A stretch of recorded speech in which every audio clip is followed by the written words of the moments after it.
So hello everyone, today we are going to study a very interesting topic, time domain response analysis in control system.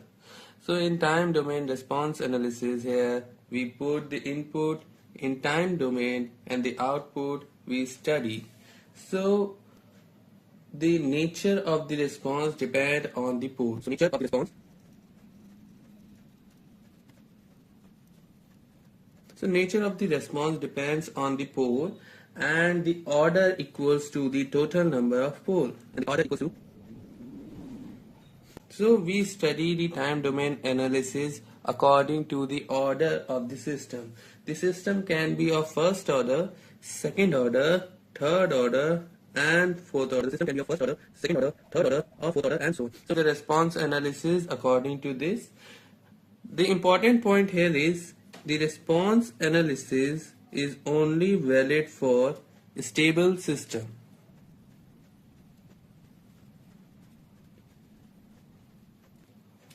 So we do the response analysis only for the stable system, not for the unstable system. Now we do the response analysis for the first order system. So in the first order system, let's take a low pass filter.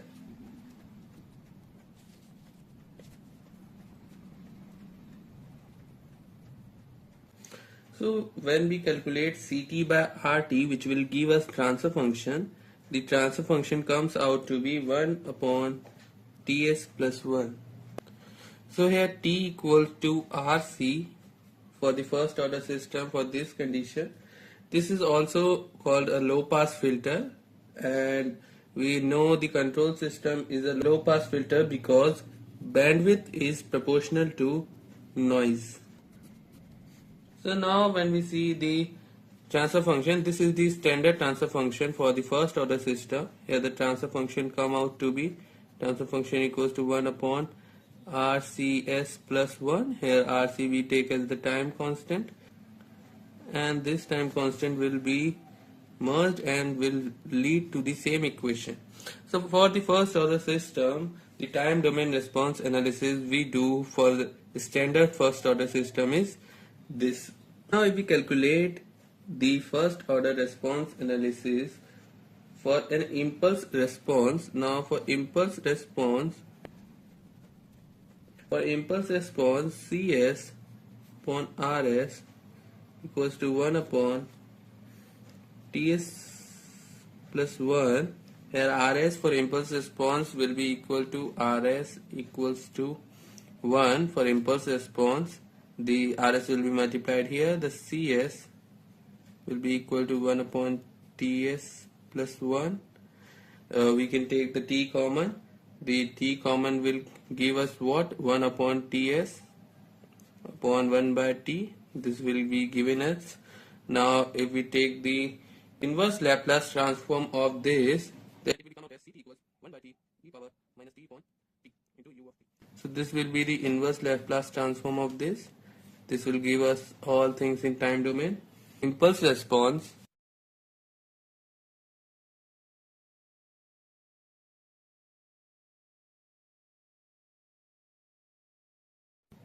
We take out the impulse response only for the stability analysis. This impulse response is a natural response for that which is also called transient response. If for stability, for stability of impulse response, we can say the area of the impulse response, then it is a stable system. So for a system to be stable, transient must die out so that the system must attain the steady state. So this condition also state this point as well. Impulse response describe the transient behavior of the system. For the transient to die out, impulse response must be absolutely integrable. So this is a very important point for impulse response. This we all have to remember. So for impulse response to be stable, there is one criteria. We can say the all of the poles must lie on the left side of the S plane, so the impulse response will be absolutely integrable. Now if we see the time constant, The time constant here is RC. The time constant is a very important property. Here the time constant is defined as time required for 63% transient to die out. The time constant is defined as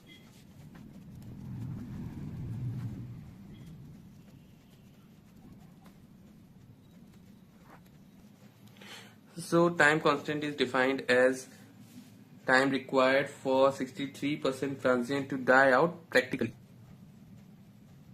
There is another definition for time constant. If we draw the impulse response of the first order system, standard first order system, so this is the impulse response of the standard first order system. For the ideal system, transient must die out at the time constant of t, which is this, and this time constant will result in the transient of 0.37 A. So this means 63% of the transient must die out at the time constant of the impulse response of the first order system. Now we see the step response. For step response of the first order system, Cs by Rs, standard first order 1 upon Ts plus 1, here Rs will be taken as 1 by S, as the step input is ut. Ut's Laplace transform is 1 by s, so we will take it as 1 by s and put will be here.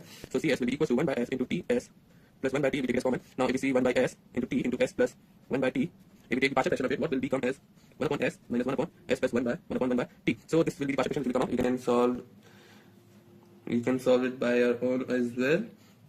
If we take the inverse Laplace of it, what will be the as 1 minus e power minus t by t into u of t. Here this is the steady state, and this is the transient response.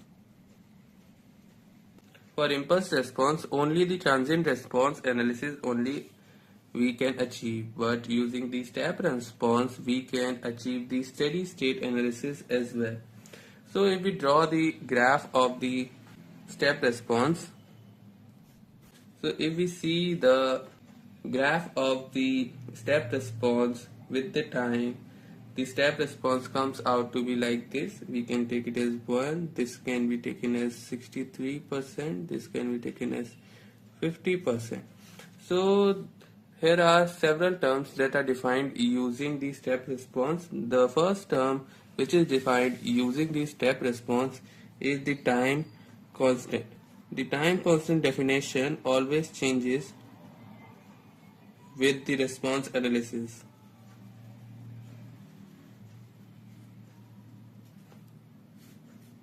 So what is the definition here? Here we can say time constant is defined as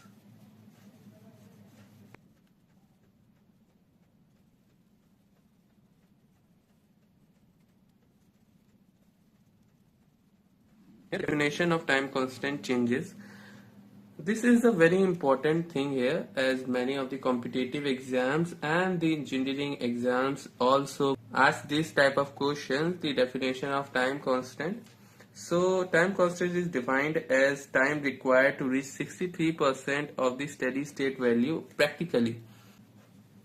Ideally 100% of the transient must die out, means the time constant is the time where the step response must reach 100% of the steady state value. Now the next time is here defined as delay time. So delay time is the time required for step response to reach 50% of the value.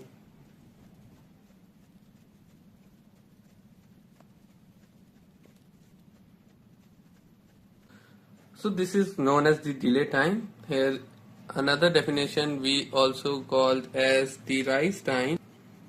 Rise time is the very famous definition. We also known as the time required for the step response to reach the 90% of the final value starting from the 10%. Rise time TR. There is also another thing, settling time. The settling time here is time required for the step response to reach and stay within the specific tolerance band.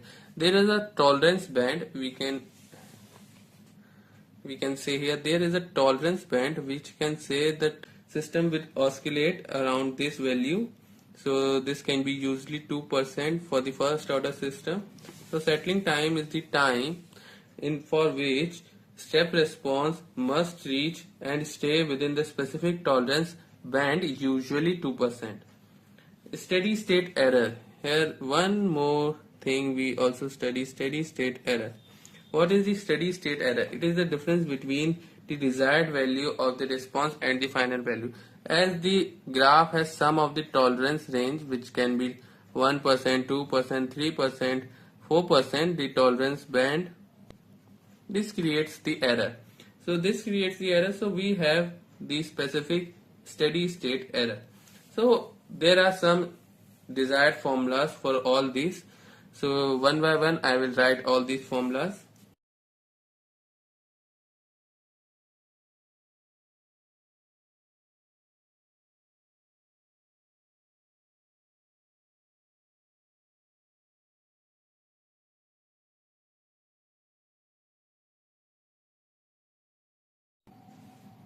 So these are the all four formulas that I used here.